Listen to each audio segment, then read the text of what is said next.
Oke, balik lagi bersama saya Andri Haryawan di Coba Gadget. Kali ini saya pengen review Poco M3 tahun 2021, keluaran terbaru dari Poco, brand resmi dari Xiaomi. Ayo kita lihat apa sih kelebihannya dan apa kekurangannya. Cek videonya berikut ini.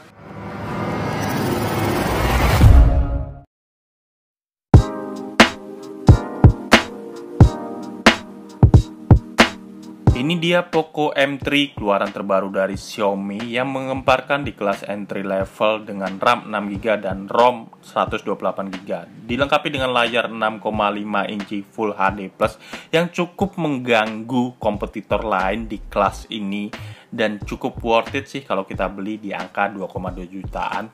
Dan kamera depan memiliki 8 megapiksel dengan selfie kamera yang cukup keren dan cukup oke. Di bagian kiri terdapat satu buah SIM card tray yang berisi 2 nano SIM dan satu tambahan SD card apabila memorinya kurang besar. Dan di bagian bawah terdapat speaker USB Type-C dan mic internal yang cukup oke sih kalau menurut saya. Di bagian kanan itu ada tombol volume dan ada tombol power sekaligus fingerprint sensor di bagian samping. Jadi ada fingerprint sensor di bagian samping. Di bagian atas itu terdapat 3,5 mili jack audio, speaker, dan infrared connection untuk kita tombol remote atau ya terhubung remote TV, remote AC, dan lain. Di bagian belakang bodinya cukup kece dan cukup keren dengan tekstur kasar seperti ini, tidak menempel sidik jari.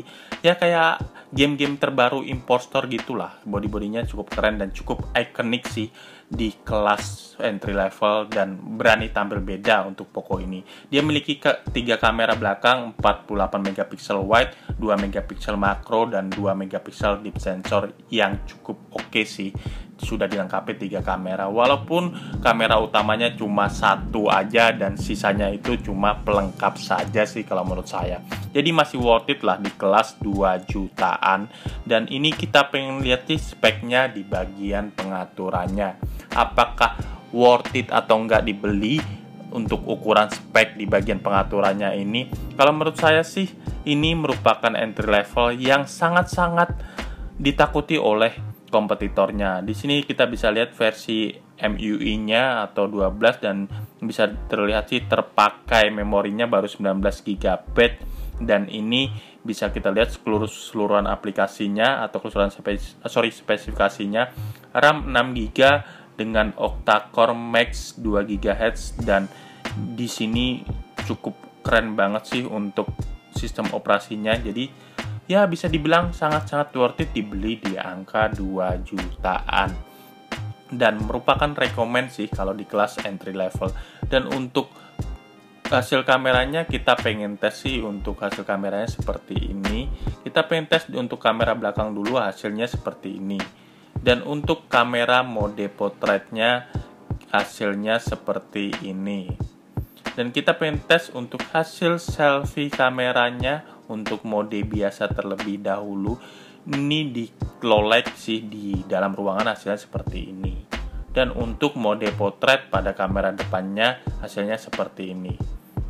Ya cukup worth it sih kalau hasil kameranya sudah cukup worth it aja. Dan ini kita pengen tes sih hasil kamera belakangnya sekali lagi untuk ruangan aja hasilnya seperti ini. Dan untuk ya gimmick-gimmick yang ada di sini hasilnya seperti ini. Dan untuk kamera 48 megapiksel Ultra HD ya bisa dibilang sih hasilnya seperti ini. Untuk kamera 48 megapiksel masih worth it sih. Dan untuk nonton video kita pengen tes sih untuk nonton video seperti apa di HP ini. Untuk nonton video dengan layar Full HD Plus sudah cukup keren dan dibekali baterai 6000 mAh, pastinya bisa bertahan lama kalau kita nonton drakor atau nonton Netflix di HP ini. Jadi sangat-sangat rekomendasi, layarnya bagus, baterainya besar, pasti bisa nonton ya bisa part 1, part 2 dan sebagainya sih. Dan untuk permainan game Mobile Legends masih sangat-sangat disarankan banget karena modenya bisa high dan mode HD juga, mode high frame rate sangat mendukung di HP ini. Untuk Poco M3 sangat mendukung karena dia dibekali RAM 6GB tadi dengan memori internal 128GB dan Qualcomm Snapdragon 662. Jadi sangat worth it sih, kelas 2 jutaan sudah pakai Snapdragon. Biasanya di kompetitor lain itu pakai Helio, tapi ini sudah pakai Snapdragon. Jadi sangat worth it sih. Tapi kita pengen tes sih untuk bermain game bermain game PUBG. Gimana sih untuk permainan game PUBG? Apakah bisa rata kanan atau enggak? Atau masih rata kiri? Dan ini kita bisa lihat di settingannya sih masih di rata kiri aja dengan ya balance lah, enggak sampai yang HD banget, jadi masih di balance aja di medium atau balance medium lah, atau smooth di yang di tinggi high. Nah, tapi masih worth it aja untuk permainan game PUBG. Sangat lancar untuk bermain satu ronde, dia mengurangi baterai 5-7%. Cukup hemat banget sih, apalagi baterainya besar 6000 mAh. Jadi cukup worth it dimainkan di PUBG atau game-game berat lainnya.